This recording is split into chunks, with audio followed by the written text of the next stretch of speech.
Welcome to IndoctriNation, a weekly conversation series about protecting yourself from systems of control. I'm your host, Rachel Bernstein. Hi, everyone. I am so happy to be talking to you this week. So much is happening all over the world, as always, actually, but so much is happening now. And I wanted to mention that I noticed there were a lot of listeners this past week in Russia and Poland. And again, as always, be in touch. Let me know what speaks to you in those parts of the world. That's very meaningful to me because of my family history in that region, from Ukraine and Belarus and Russia and Poland and all my ancestors, few generations back from there. And so this is very nice, very lovely for me. And so please be in touch.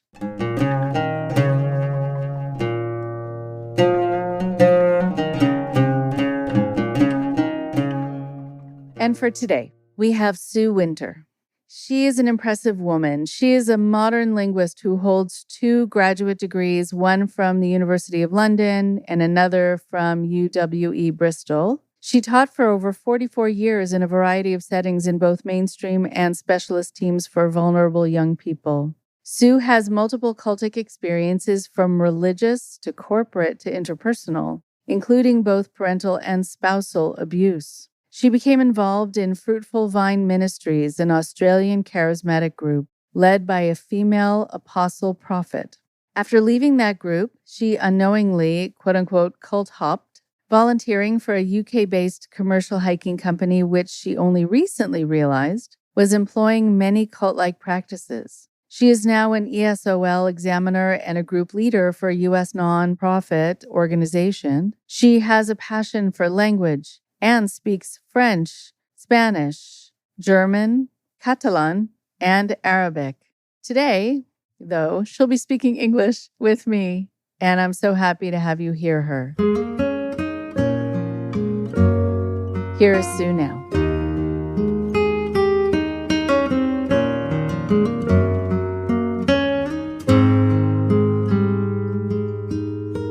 I am so happy to be able to talk to Sue Winter today. I think this is a conversation that I have been looking forward to ever since we discussed the idea of having you come on and tell your story, because it has such depth to it. And there's so much insight, I think, for people learning about how one part of your life might impact the next, or might make you more vulnerable or more desensitized to certain kinds of behaviors and treatment, etc., and how it can be this confluence of circumstances that lead people to where they are in their lives. But I think also, I want to make sure to spend some time to talk about your healing process and the insights that you've had since then. So there's a lot to cover. I would love you just to spend a moment introducing yourself and also talking about what else you do besides talking about your cult experiences.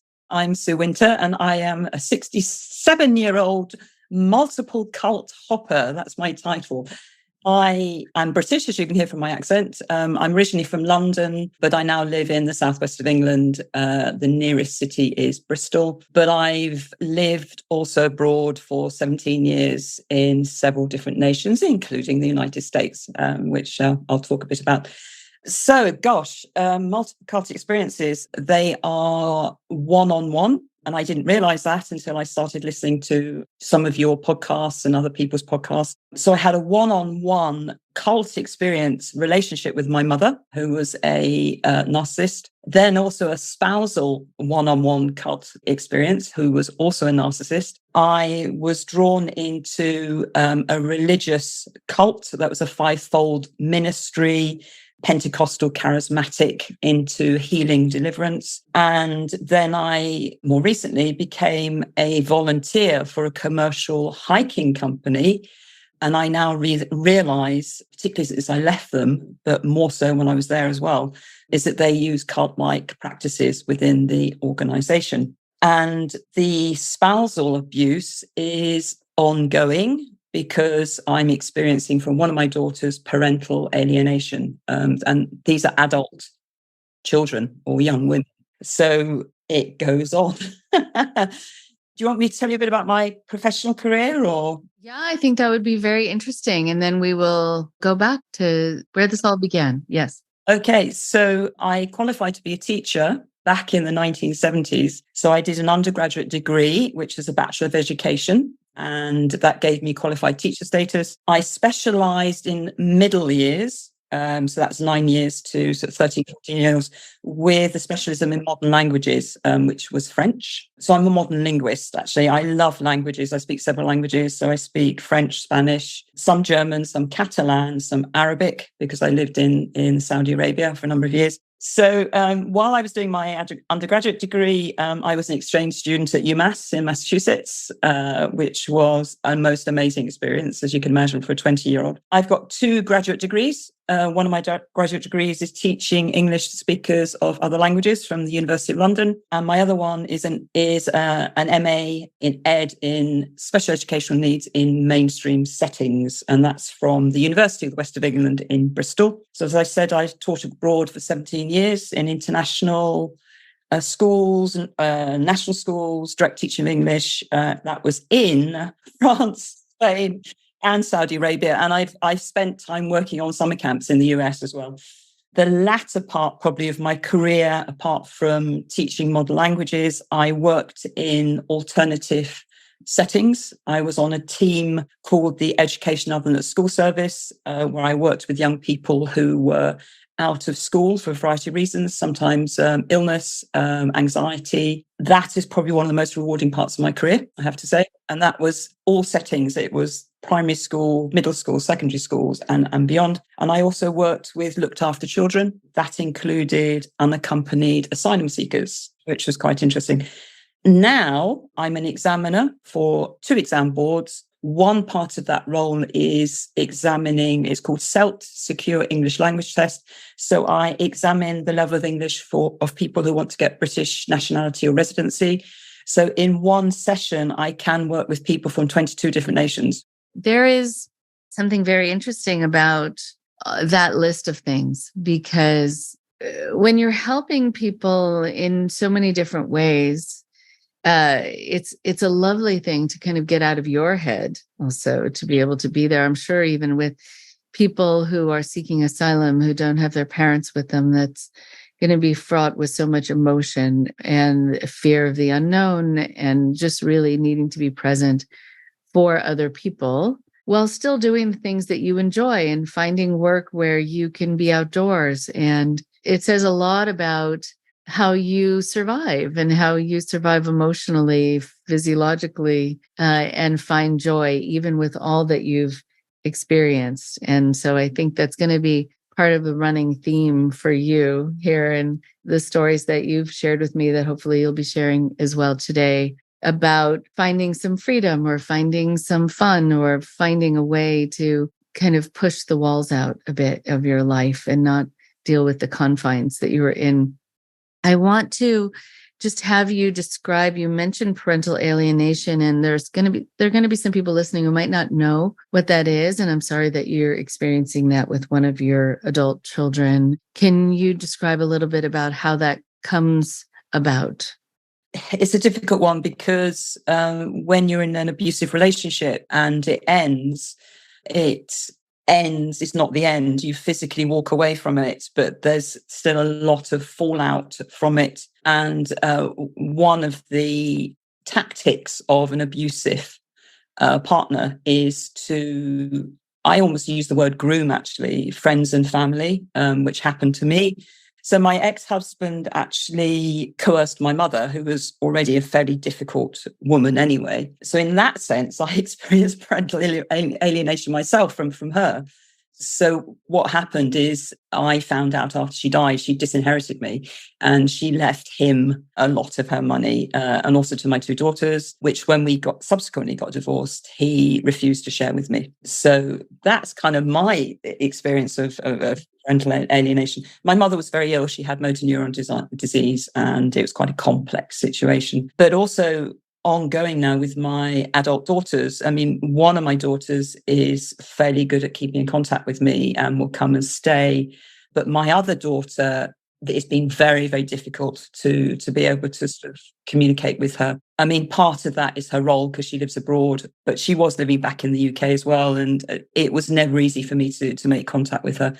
What's happened more recently, because we've got a family wedding coming up. So my eldest daughter and her fiance were talking about it. And they were telling me who I should go to the wedding with. And I said, well, I want to decide, I want to decide who I go with. And I said, basically, is I need somebody there who would watch my back because my ex-husband will be there. And then, of course, the whole thing about his abuse of me came out. And since then, I haven't heard from my youngest daughter. So obviously there's been a conversation. So she's me off, really. Yeah, which is hard. Yeah, very hard. Oh, I'm so sorry.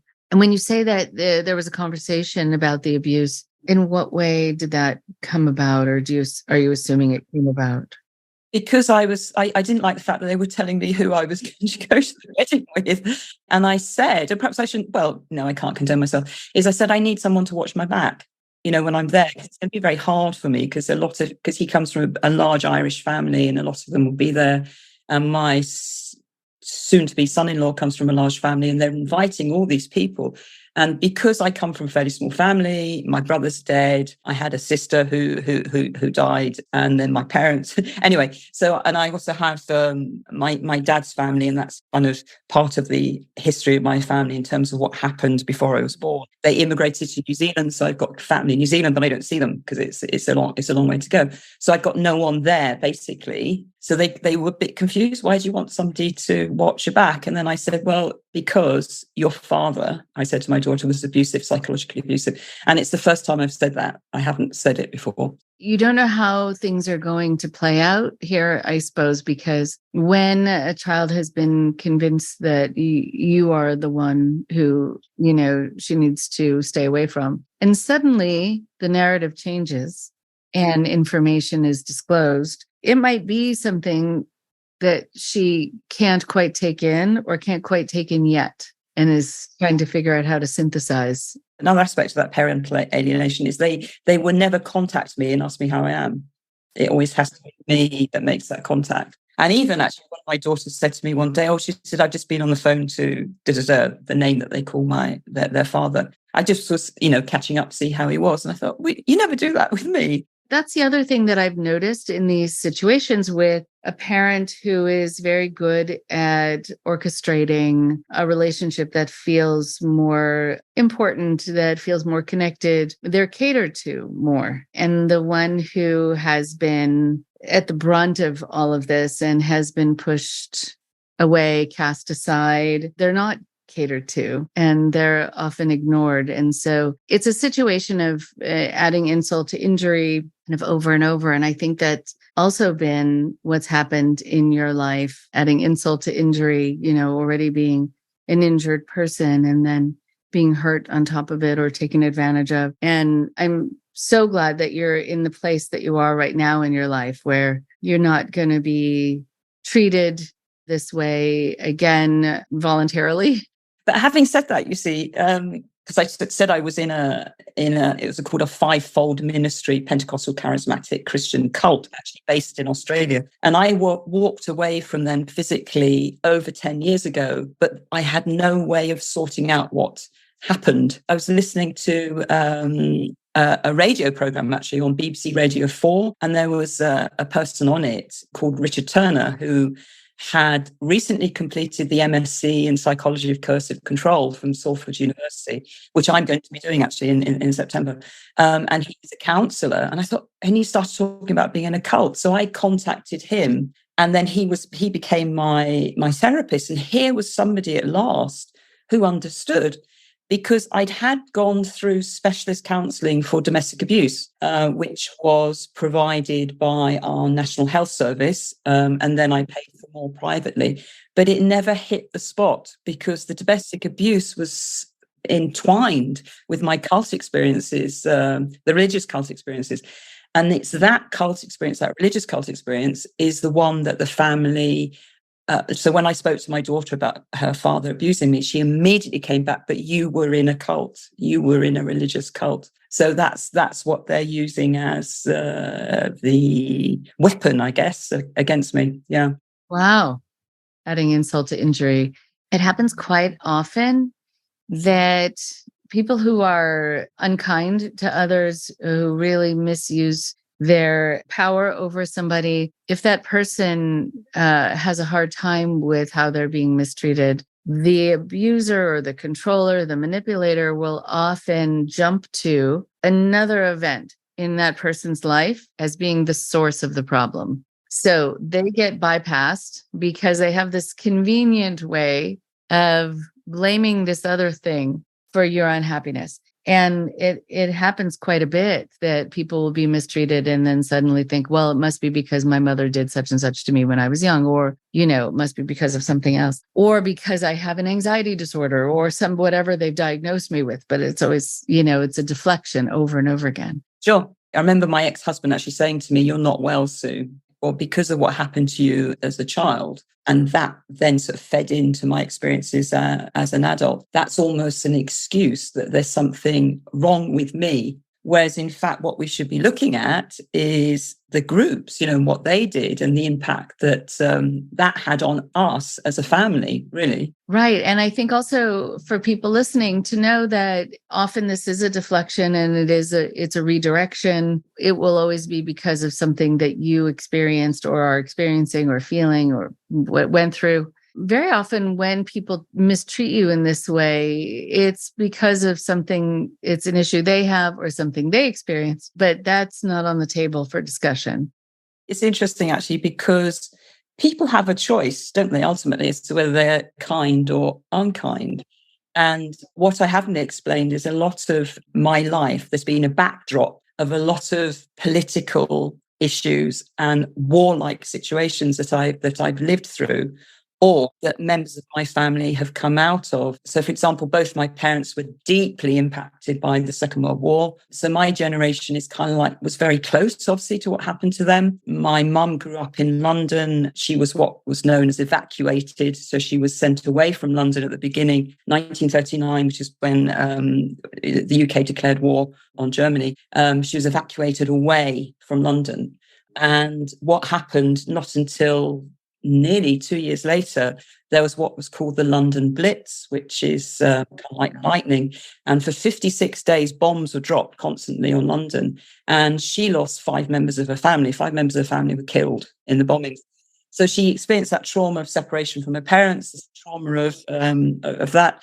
She ended up being the narcissist. She ended up being unkind to me as a child and manipulating me. Whereas my dad had an interesting life in that when he was 7 years old, my grandfather worked for the BBC and was sent to East Africa and went to live in East Africa and left him and his 2 sisters behind to be looked after by family members. So he didn't see his parents for a number of years. The town that he lived in, which is called Titty, was called Plymouth, which is obviously where the Pilgrim Fathers sailed from in the south. That was hit hard by German bombers because it was a port.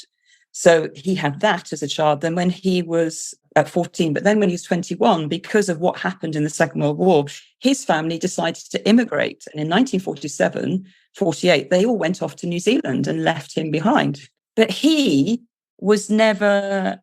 he wasn't a narcissist. He was kind. Okay, he was a really loving father. However, unfortunately, he died when he was 59, and he died of a heart attack. And I often wonder whether, we often talk about the physical impact of trauma on us, and he has such multiple traumatic experiences in significant times in his life. He was a nice guy, but my mum was the narcissist. So you make a choice, don't you? So it's interesting how that then impacts on the next generation.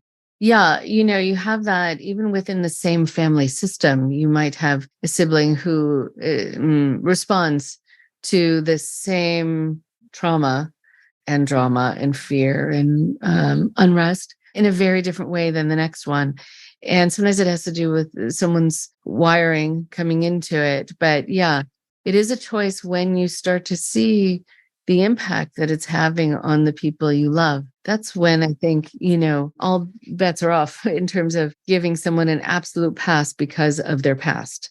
Yeah. And, I as a child, because it's, I think the expression is it's unidirectional, isn't it? The relationship that a mother has with the child. So you have no comeback. I had some interesting experiences as a child. I was hospitalized a lot.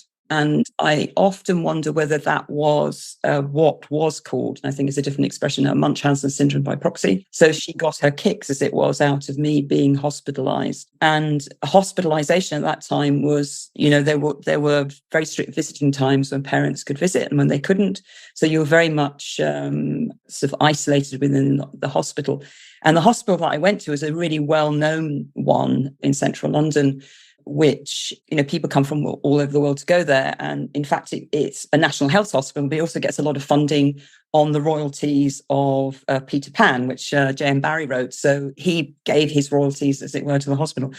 But I have such sort of memories of, one, I wasn't allowed to wear my own clothes. I had to wear hospital clothing. So it was kind of like taking my identity away from me. I was actually physically abused by doctors, and my mother allowed a doctor to use me as a medical example in front of students. I can still remember that, going into a room, and there were all these student doctors watching me. And unfortunately, I wasn't wearing any underwear. And he pulled up my gown and revealed my genitalia, to these doctors. And nobody asked me permission. And I can remember sitting in bed and opposite the hospital, because it's right in central London, there was a big apartment block, and wondering what all the people were doing inside the apartments, and thinking, oh gosh, I'd really like to be there. Yeah. So, my mother allowed that to happen, because she got a kick, I think, out of the fact that I was an example that could be used. And I can remember a few times they didn't come to visit me, so there'd be an evening where I had no visitors. And that was very traumatic, because you're in a hospital ward and there's lots of things going on. And there was a child actually in the bed behind me who died. And of course, I didn't have any parental support. And I can still remember that very clearly. Oh my goodness. From what age to what age were all these hospitalizations? I started going into hospital when I was about 6, until I reached puberty, actually. Then they told me I was okay. I mean, they said I had a kidney condition, which I had kidney infections, and I didn't have any surgery or anything. They just sort of they put me on antibiotics and kept me coming into hospital. And the visits used to be 3 weeks a time, which was horrendous, that I'd be in hospital. So, yeah. So if I look back on it, it's very strange that that happened to me, because one of the other things that happened is that I've got blonde hair and blue eyes, as my brother did. So I was a child model. So my mother had me modeling. So it was kind of like I was used by her. I don't know if it's like human trafficking. I don't know. I don't know what expression would be. So I used to appear on national newspapers as a child model, and I hated it. I absolutely hated it. But then when I reached adolescence, it didn't stop, because there was a neighbor who she called my boyfriend. This is a grown man, who had children himself. And she used to allow him to take me for rides in his car, and he'd go shopping for his own clothes. And so it kind of like carried on, but in a different arena. Coming back to the hospital, I was a kid, so I found ways of escaping. So I used to go exploring, going off all around the hospital. So they had to come and find me.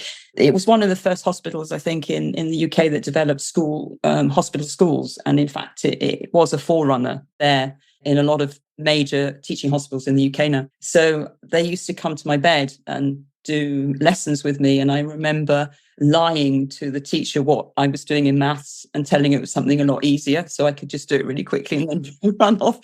Any other thoughts from your time in the hospital? I mean, I don't know how often you just didn't feel well, or if you were sort of feeling fine and wondering why you were there. Yeah, I was feeling fine and wondering why I was there. And it was a time when they were changing over from using, because I had to have these penicillin injections. They used these metal syringes, but they changed them over to plastic. And this is a memory. So I would collect them, and they were different sizes. So I had a family of them on my bedside table, and they would all be in front of me, and I'd talk to them. Oh my goodness, right.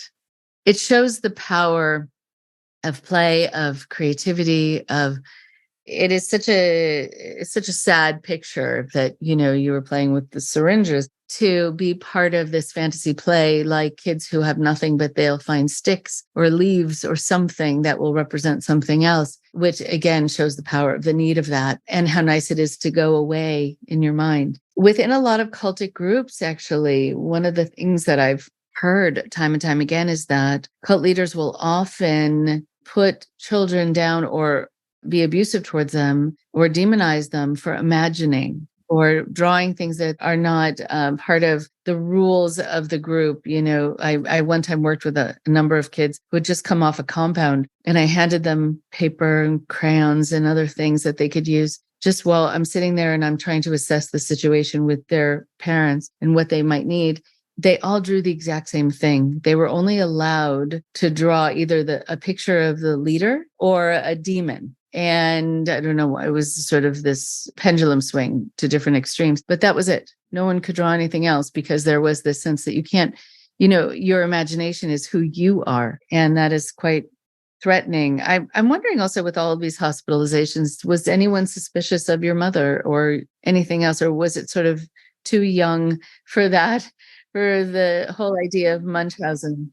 In a sense, she got kudos for doing it, because I was the consultant pediatrician, actually, who was my consultant. He had connections with the royal family. So there was huge kudos in terms of me being his patient. And I think at the time, part of the British psyche was to be very bow to people who were knights of the realm or at positions of authority, and that included people in the medical profession, that that whatever they said was correct. So I don't think they made the connection.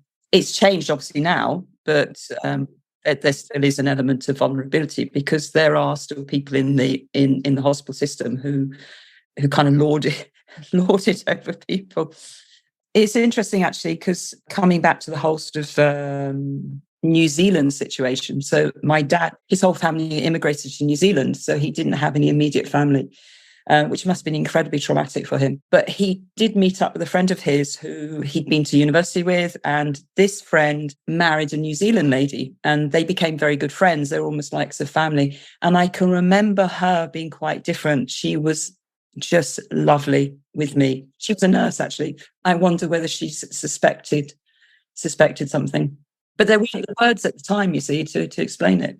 Right. Oh, it's an incredible thing. Well, I don't always agree with all the diagnoses and the fact that people are sometimes given diagnoses, I think, before they need to, or really it's a situational diagnosis, but it comes across like a permanent condition, but it's in reaction to a situation that they've been in. I do think that the bonus is exactly this, that you get to have words to describe what is going on for you internally or what's happening to you externally in this kind of situation. Okay, so you were finally out of hospital and not having to deal with, 3 weeks at a time here and there throughout your life, and going into adolescence. And I'm wondering how that was, just enjoying being able to, no wonder you like to go hiking, right? Like you get to use the strength of your body out in nature without walls around you.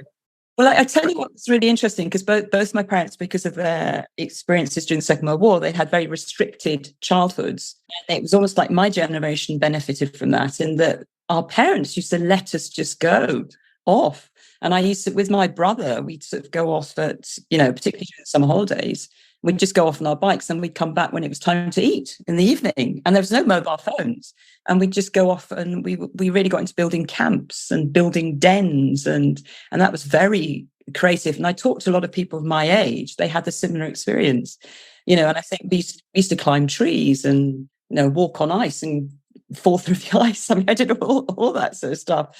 And I was what was known as a tomboy. I was permanently in scruffy jeans and Wellington boots, and I got these photographs of me with my brother, and we just used to just go off into the woods, when there were woods around, and just and so that creative side of it, I think, probably was kept a balance.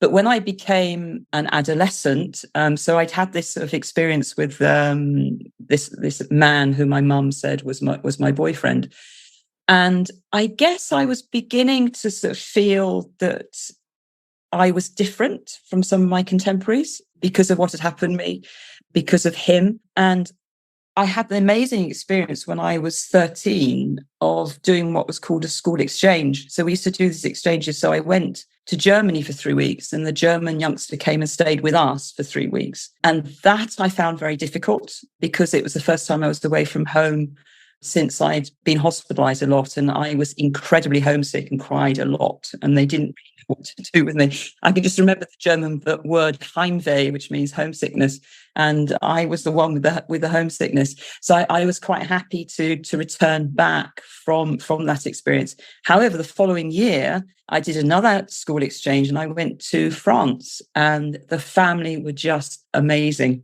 And again, I was a bit homesick. But the mother of the family she just held me and hugged me, and she just gave me unconditional love that I'd never experienced before from a mum, and it makes me well up actually when I think about it. And because of that, I built up a really strong connection with the French and France. They lived in the mountains. They took me skiing. They put me on a pair of skis, and I started climbing up the mountains. I wanted to go up the top of the mountains and explore. And they were hunters. They hiked a lot in the mountains. And I stayed with that family for 3 weeks. I didn't speak any English for 3 weeks. So at the end of that, even though I wasn't fluent, I knew I could speak another language, and I knew it was something that you use to connect with people. And that was, I mean, I became a teacher of French, so it altered my life. But then I became addicted to travel. In many ways, it's been my way of getting away. So that's the 17 years living out of the UK. So once I qualified to teach, I lived out of the UK for 17 years. Right. Incredible. So I think about this French mum that you had, your maman. How lovely to just be held. And there doesn't have to even be a lot of conversation around it, but just feeling that you have that you have arms enveloping you. That's just a lovely, very reassuring, very safe. And I knew that it was real, not like my mum. So if my mum did that, there'd be payback. There'd be sort of something different. So I never felt it was unconditional love, But with this lady, I call her my French mum. I mean, she died some years ago, but they were just such a lovely family. So explain, if you can, what you mean when you say you're with your own mum. It would have been there was going to be payback. How would that scene have evolved? I mean, I used to be hit. They used to use the wooden spoon, so they used to hit me. That was when I was a younger child.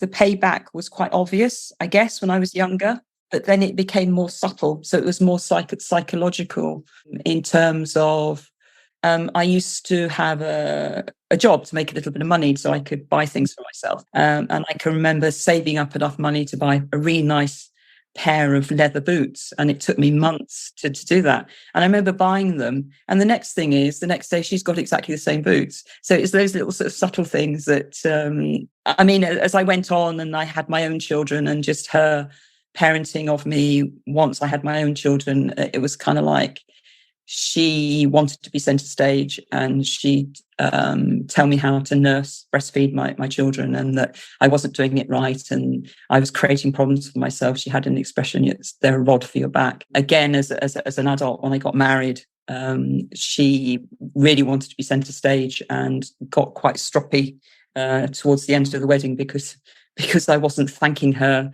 effusively for all that she'd done. And it was from sort of me being a child model and being used by the doctors in the hospital, it became more subtle.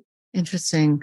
When you talk about your wedding and that she was upset that she wasn't thanked enough, one of the things that I will tell people about when they want to know if they're with someone who might have manipulative or narcissistic traits or both is how they are during events where either they are the main attraction or they're not, and then need to become the main attraction. If they are the main attraction, there's some drama, there's something where they've been slighted or someone hasn't paid them enough attention as the main attraction. But if it is someone else's wedding, someone else's funeral, someone else's anything, they will often have so many needs and need to pull your focus away from the person who could be getting the spotlight. And then you need to be solicitous towards them and take care of them or whatever it is. Oh, yeah. When my dad died, because he was only 59 when he died, my ex-husband and I were teaching in the Middle East at the time. So we had to come back. And they'd actually retired to the island of Mallorca, which is one of the Balearic Islands.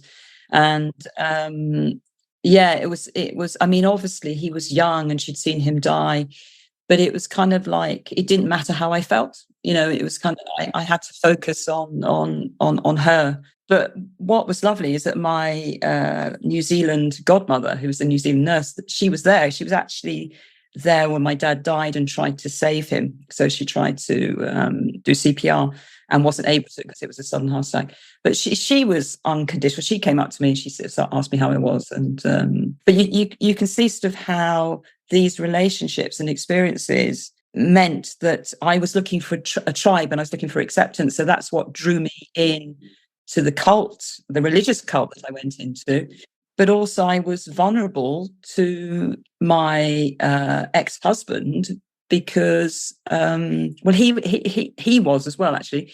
So our marriage was not on healthy foundations, really, because we were looking for probably unconditional love that we should have got, both of us, because so this is, again, one of the political situations. He comes from Northern Ireland. We met when we were teaching in Madrid. So we were both teaching in Madrid. So he'd escaped from Northern Ireland because of the Troubles in the 1970s. And to put the Troubles in Northern Ireland, and this might be an insult to Northern Irish people, but basically it's an issue between Catholics and Protestants. The British Army went over to Northern Ireland, and I was the enemy because I was British Protestant, and his family, their son married me, the British Protestant.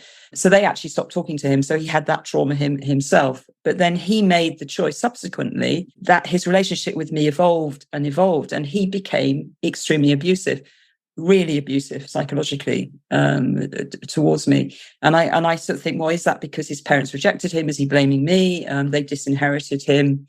And it's that choice again, isn't it? Yeah, I'm curious how he was abusive towards you psychologically, because a lot of people listening are dealing with that themselves, or they had dealt with it, or they have loved ones in these situations now. So I think it would be good if you don't mind describing that. But I really love you coming back around to the word choice. It's really so spot on, because I think that just before you get into the details, there are people who will sometimes be resistant to wanting to diagnose someone who has mistreated them, because then somehow it's making it allowable, and that you're supposed to have compassion as opposed to being upset about what happened. I think that with a lot of things that have to do with human relationships, it's a both and situation. So yes, you can feel compassion for what they went through, but still, as an adult, how you treat other people in your life is a choice. That is very true. And if you find that you are not being healthy,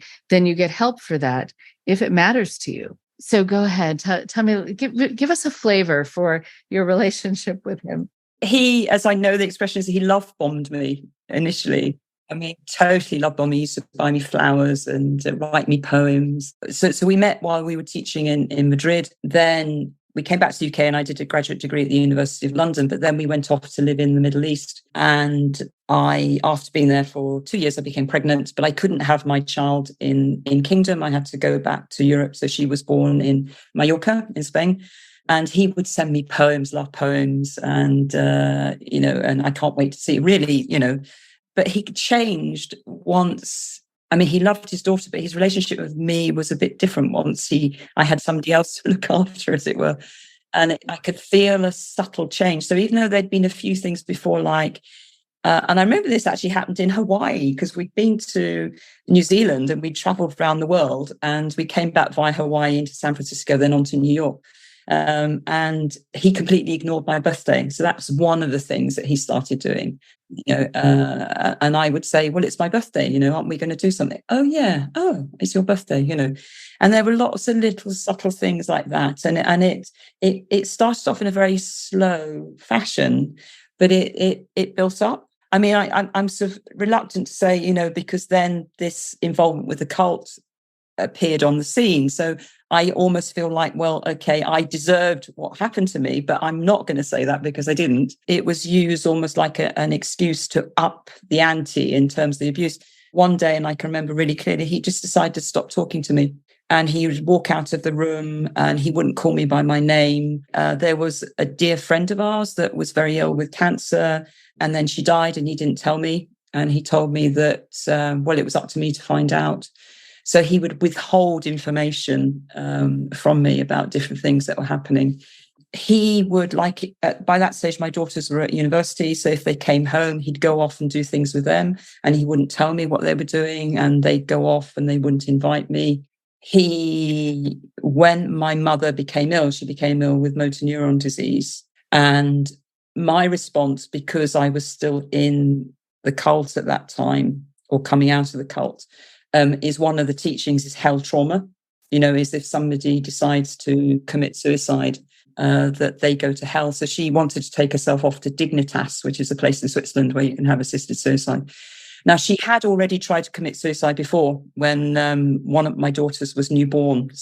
And she pointed her finger at me and blamed it on me and said, it's your fault. So when she said she was going off to Dignitas, that brought back all that sort of trauma. But as soon as I said that to her and said that, it's not a good decision because, in the Christian church, because she was in church, that means that you go to hell. He really went to town on that and used that as a way to groom her almost. And they have this buddy-buddy relationship. So she'd lost her son because my brother was only 42 when he died, and he'd lost his mum. So it's kind of like they were mother and son. And then the things that happened got bigger and bigger.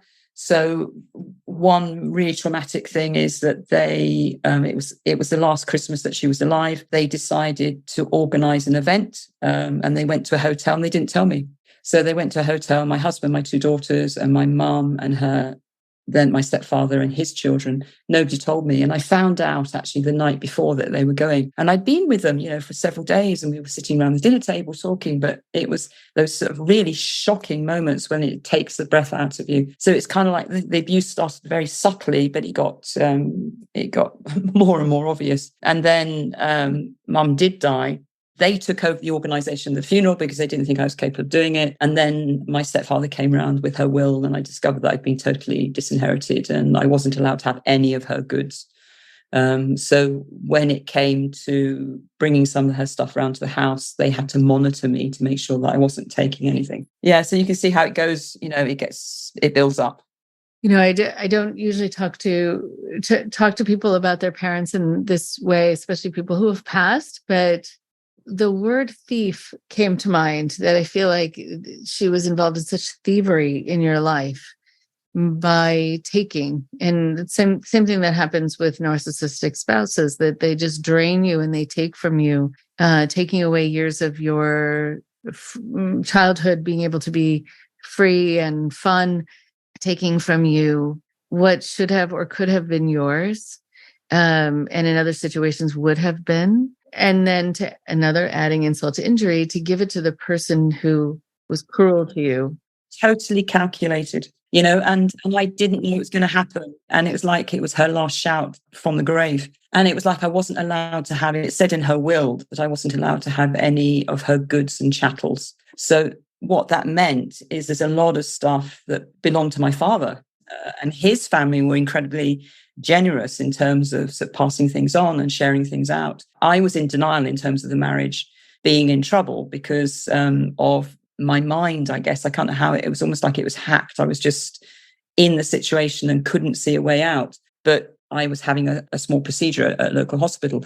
And one of the nurses was really lovely to me. She said, "Sue, how are you?" And I knew she was being genuine. And I just broke in front of her because somebody was really genuinely being kind because I wasn't living that at all.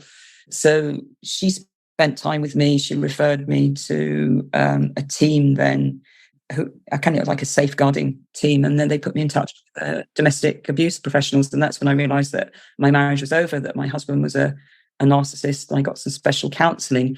However, the problem is that the counselors didn't know anything about cults. So I wasn't able to talk about that as being part of. I could talk about my mum, and I had a complex relationship with her, but I couldn't talk about the cults and how that played. But my daughters actually did allow me to have some of the family stuff. So, I mean, if you look behind me, I've got a lot of paintings on the wall because my grandfather was a professional cartoonist, and I could have not had any of that, but they did allow me to have those things. And I have got my grandfather's First World War kit box, and I've got lots of wills and things from going way back, and photographs that are well over 100 years old, which I love because I love doing ancestry research. So I did get it in the end, but she didn't want me to have it. I mean, even just using the word allow, that they allowed you to have this, that is from your family. Yeah. You know, you go into this mode when you're in these situations where you feel like you need to feel grateful for scraps, for anything. Don't say, oh, please, can I, but it's very hard. And the difficulty is, in my professional career, I've always been really assertive. I've been the one that, has laid down the boundaries, etc. But in my personal life, it's been different. Absolutely. There is something about developing that way of being with certain personalities that has been part of your survival. That if you were forceful with people who were going to be cruel to you in response, then you learned, and it's behavior modification that you get from people, you learn it's not safe to be as forthright. You have to be ready for the response. And most people are not, when they're in that situation, and when they don't have the resolve, or they don't have the team, they don't have the backup yet, And I was the good kid into my professional life. I was so agreeable and conscientious and hardworking, so it was almost that damage that had been done to me. So it went right into my life in general. And of course, the same in the two group cults that I was in. And the final one that I was involved in, which was not religious, it's a commercial walking company. And I was so agreeable and said, yes, I'll do this for you and I'll do that for you. Working long hours, traveling all over the place, and they didn't pay me. Incredible. Okay, so let's shift. There's so much more to talk about, but let's shift to these group experiences. So there was the church, right, that you were involved in. Was that your first group experience? Yeah, I guess so. I mean, I'd been in sort of denominational churches, my upbringing was totally atheist. I mean, anti-church. But then once I had my first child, and I think because of the experience of the link with Catholicism in Northern Ireland, and I started being intrigued about faith. And also because I've been working in the Middle East, I've been working with Muslim women. I could see the impact of Islam on women. So I started questioning faith. So I went to an Anglican church, then a Methodist church, then a Baptist church. And then I became ill. I got ME, chronic fatigue syndrome, and I was desperate. I mean, my body shut down literally for 4 years, and I wasn't able to get out of the house. And I think a lot of that is, we say that our physical manifestations are linked to psychological abuse, which I was going through, and it might well have been a manifestation of that. So I was desperate. And then I heard that this Australian ministry were coming to the UK, and they were heavily into healing and deliverance. And I was beginning to think, learning about the Holy Spirit, and that anything that's wrong with you is demonic and it needs to be cast out. And she was into generational sin, so it was related to what the sins of my fathers, and of course that kind of related to my history in a sense. But a lot of it actually around Freemasonry. So she was really into Freemasonry and casting out the demons of the Masonic curses that are on your life. And I went to a meeting, and suggestibility, I don't know, but they prayed for me, and the ME, or the chronic fatigue, went. So of course I thought, this is it, and I was drawn in. And I'm still trying to get my head around that. I mean, there will be sort of suggestibility. There's a psychological sort of understanding of that, which I need to sort of research probably a bit more. People talk about the power of prayer. I don't know if it's an energetic sort of thing or if it's placebo. I tend towards the idea of placebo, but that's not to say that things don't transform in real time, even with placebo, because it's all just releasing chemicals within your system that are produced by your system, actually, as opposed to from an external source that can help with quite a lot of things. And it also depends upon the fatigue and what was causing it. And if it was about feeling anxious or depressed or hopeless or whatever else. And this gave you a chance to not feel that way. It often has to do with what the root is that's causing the symptoms. And then what are the chemicals that are released to fight that might actually do the trick. But I think I'm glad you had relief. Okay. So then what is the experience you had after that? Because that's quite unique with Freemasonry. I mean, that adds another twist. She used to have these manuals and prayer manuals that you'd pray. So she would have these training schools. I say she, because it was a 5-fold ministry. So it meant that there was an apostle, prophet, evangelist, teacher, and pastor. Apart from the pastor, she was the apostle, prophet, evangelist, teacher. So she had 4 or 5 roles as a woman. And I mean, if I look back on it, I almost laugh actually, because she looked a bit like Elsa from Frozen in the way that she used to dress. So she had these training schools in Australia. So I'd go out to Australia every year. But the training schools were never ended. It was, there was always something new, some new revelation. And initially they love bombed me. But then she decided that I was a false apostle prophet, and she decided that I needed reining in. And of course, it wasn't her, it was the crowd of the group that did it. It was all the classic cultic tactics, really. So my friends were these people who were involved with the ministry, but they weren't really friends. They used to come to the UK once a year, and I used to go out there. And it was weird. Yes, it was weird. And then what happened after this weird thing? Well, I tell you that, and again, this is a classic one, is that I got talking to another woman at the end of one of the training schools, and she was saying, I'm not really feeling that comfortable about this. And I said, I'm not either. So we started talking. And when I came back to the UK, we kept in contact, and we both then realized that it was weird, and that it was a cult, even though we might not have used that word, but we knew that it wasn't good.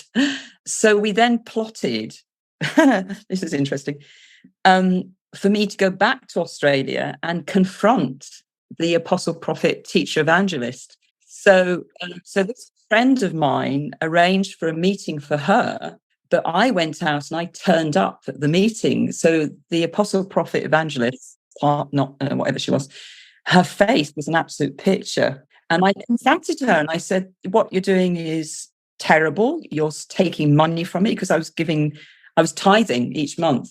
So she called on the big bods, as it were, her sister and her husband, and they took me into a room and left me there on my own. And then when they called me out again, my friend had gone. They told her to go. So I was on my own, and they took me into a meeting room and they screamed at me. And I thought, I'm not staying here. And I said, where's my friend? They said, oh, she's gone back because you're wrecking the lives of some of our sheep, And I walked down the road, and the next thing is this car came down, and it was her husband and another guy. And they encouraged me to get into the car, which I did. And then they drove and they dropped me off at a motel in, not quite in the middle of nowhere, but it wasn't near the city. It was just outside of Melbourne.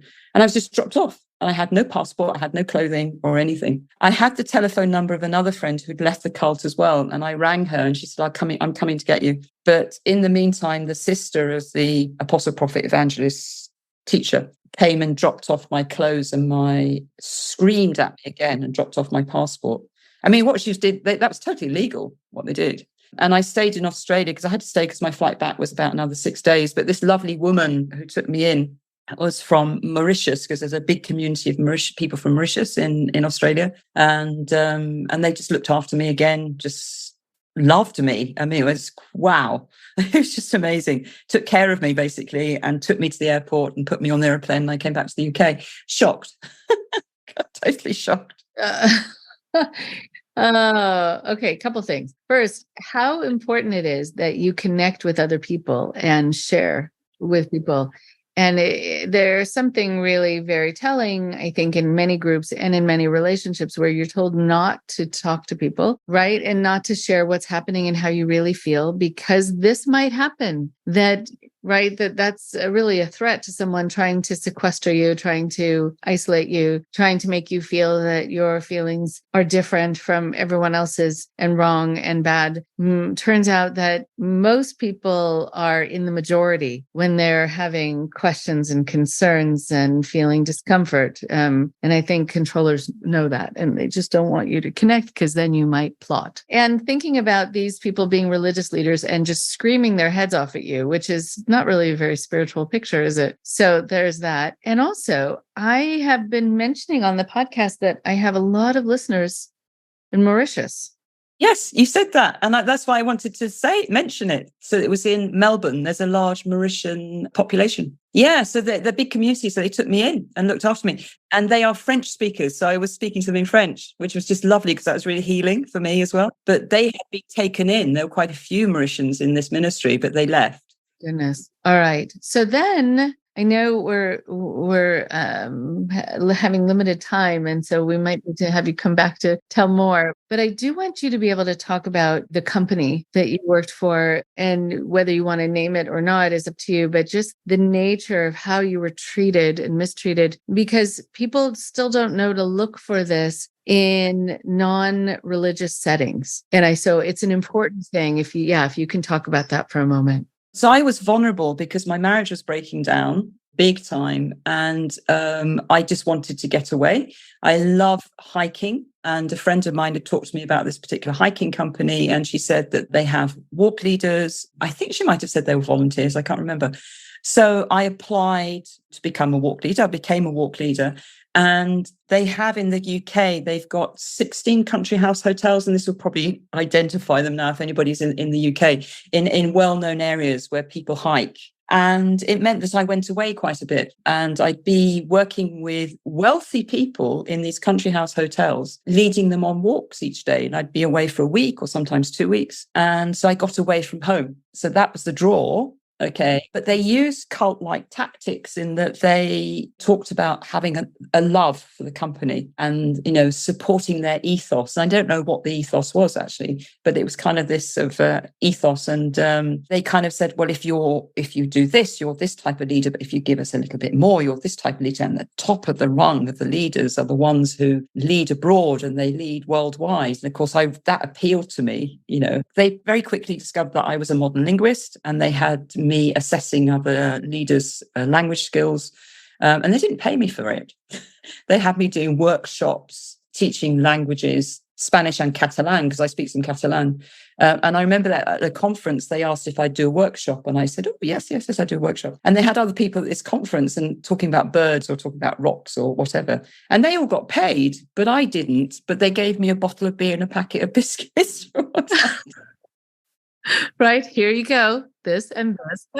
That's sufficient. But I started going abroad with them. So I led all over the place, all over Europe, into various countries, from France, Spain, Italy, Portugal, Cyprus, Malta, and in Jordan as well. So because I speak some Arabic and I'd lived in the Middle East. But it is such hard work because I was having to deal with all the flights and the arrivals and the hotel, as well as speaking to local people and organising buses and leading. And it was all for free. Didn't get anything. Absolutely nothing. So for a bottle of beer and biscuits, you were working nonstop, right? And all of the details too, the meals, all of it, health issues, whatever comes up. I had to deal with all of that. All of that. Yeah. Okay. And it's kind of like, they say, you're getting a free holiday. I said, no, I'm not. A holiday? I'm not getting a free holiday.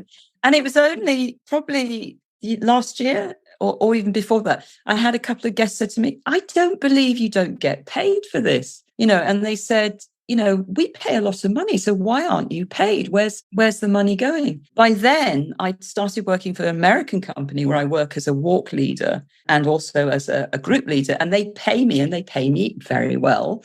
And one of the things that we really like, us Brits and Americans come over, we get tips, you see, because we don't very much in the UK. And in the walking company, we were encouraged not to take tips. Oh, no, I'm not going to have tips. No, we don't do that. But I'm quite happy to take tips, now. And it was kind of like being in that contrasting situation where I realized this is what I'm worth. This is what I can earn on a daily basis, And then I saw the light and then I walked away. One of the things that you're highlighting too is when somebody else defines what you are somehow getting or living, like when they say that you're getting, paid holiday. Meanwhile, you're sweating and you're running and you're not sitting really at all, I'm sure. You're on this phone, that phone. So if they can call it a holiday, then you are being gifted something according to them. And so they don't have to pay you on top of it. You then might even feel like you feel indebted or that you owe them, and so it would be wrong of you, right, to ask, like people who are told that they're being saved or that they're specially chosen. It's happened a lot with people who have talked about, the Jewish people being the chosen people. And there are a lot of Jews who will say, I'm sorry, chosen for what exactly? Like if we're, okay, no, we're not sitting here, with our arms folded, feeling like we're basking in the glory of being Jewish on this earth, right? Like it has been a really tough go. So I think that when somebody else starts to use that kind of language and it doesn't at all match your experience, know that there is some reason they have to have you see it a different way so that you won't stand up for yourself or you won't do what you need to do to protect yourself. And I walked away from them this year. After how many years? I think it was 6 years. A lot of it was because I was getting this specialist support, you see, into cults and cult-like behavior. So education is so important. So important. I think about this video that I have on my website. This says, why did I stay? It's sort of to answer that question. Most people in life have these moments in their lives where afterwards they ask themselves that question, why did I stay? And there's so many reasons and they're all valid, but it's usually more than one reason. But it's very important to see, as we're talking about the chronology, the conditioning. First of all, really wanting to do the work that you were doing. So feeling happy, and it's like, it leaves you kind of buoyant, like you get to kind of float above the memory of being sort of stuck in a hospital room or in a marriage, that's so unpleasant day in and day out. You get to be free. So you might feel like you're going to just tolerate not getting other things because you're receiving something that you haven't gotten before. But I think not speaking up and not feeling like you can ask and that you can expect or that you deserve, that takes some doing to develop all of that. It's interesting, from being paid from this travel company in the States, I'm so happy to hear that something happening in the United States went well. That's really good.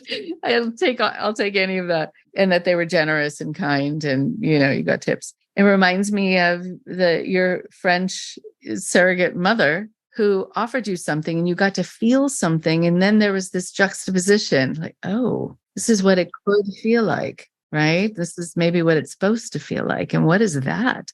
What am I enduring that maybe I don't have to? Interesting. Very well put, actually. That's good. Yeah. I know we just have a few moments. What would you like to leave us with? I mean, just with how your life is now or other kind of takeaway lessons from this. I was reading, so Julie Jenkins has just brought out a really good book on a workbook. And one of the things that she said is, it's like when you're in a cult, it's like you're a piece in a puzzle, and it's a grey and black puzzle, and you're a colourful piece of that puzzle. And because of the psychosocial education and listening to podcasts like yours and others, so that bit of puzzle has been taken out, is now being put firmly into a colourful puzzle, which is my life, with culture and cinema and art and music and good food, and but having said that, I mean, there's still a lot to work through, because I only discovered a year and a half ago that there was special support, so you can imagine there's a lot there too. But is to get the support, really, and specialist support. It can't be a counsellor who doesn't understand, or a therapist who doesn't understand cult. Very true. Okay. I'm so happy that also you're going to be going on to study this and being able to learn more, to do more. Your life has been just fascinating so far, and there's much more to come. But I also really love the idea of you being a linguist and about it being, as you had mentioned before, about connection. This is how you connect with people, connect with the world, and to go from isolated living to being in connection is really quite a powerful transformation that you've gifted yourself with a lot of work to get there. Yeah. Oh, I love languages. I love making the connections. Yeah. And having the language to describe also what, that kind of language too, the diagnostic language, the language of control, manipulation, and saying, this is what happened to me. It's also so important. So thank you. Thank you for reliving some of these much less than pleasant memories for us, for the listeners, and also just having such an interesting way of tying things together. And in that, I hope that people hear, and I liked how you kind of switched some of your language as you were talking, that they hear that you don't want to blame yourself in this, that you're a product of your experiences, and that your experiences sometimes guide your hand in the decisions that you make that turned out to not necessarily be the healthy ones, but it's still not your fault. So thank you. Thank you so much for everything today. Thank you.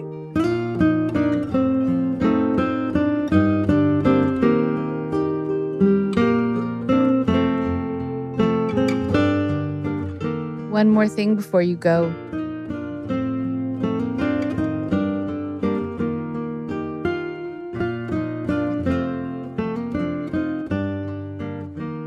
Thank you so much, Sue, for speaking with us. It is really important for you to be highlighting the things that you're highlighting, which I'll get to in a sec. But first, I'm sure you all agree that when you hear a story like Sue's, you think, how did somebody get to this point in their life after being put through so much in a repeated fashion, from a home life with a narcissistic parent to a narcissistic partner, dealing with parental alienation, dealing with a Bible-based cult, a workplace cult, etc., etc.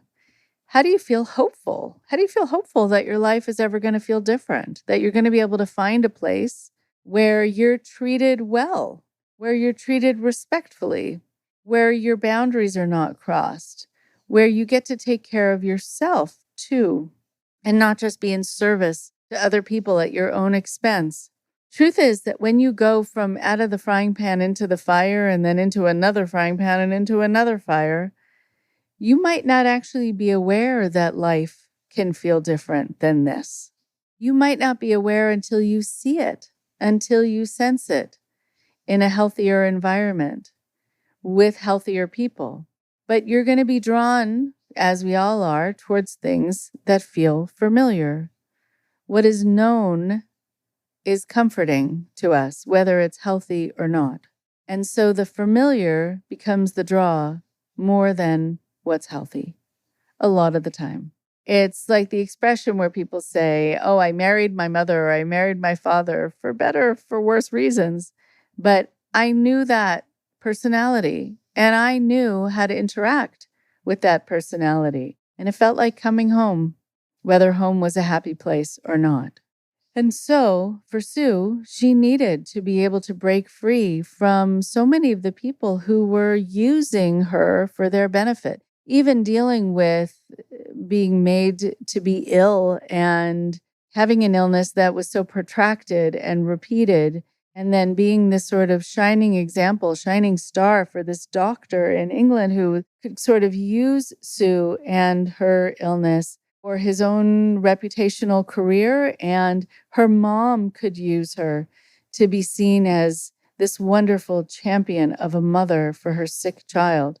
Finally, now, Sue gets to say, hang on, I want to actually not be used. I don't want to be pushed. I don't want to be pulled. I don't want to be sequestered like how she was feeling with her family.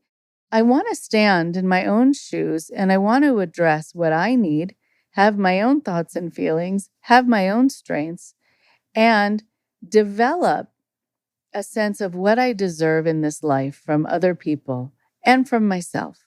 That's a very new philosophy for people raised like Sue and dealing with, again, being used, being pushed to the brink, being not only used, but taken advantage of and abused over and over.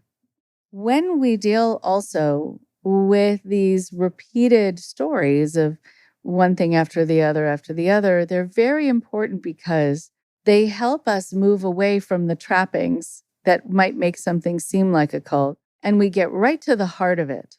Because the trappings, the environment, the players can all be so different from each other. But the nature of the relationship between the person in charge and their subordinate, who they deem as their subordinate, who they deem as someone who is really there for them only, and their responsibility is not to give to them, but just they're there to receive from their subordinate, that in these situations, you get to see the nature, again, of that relationship, of the manipulation. And so it helps teach us what to watch out for.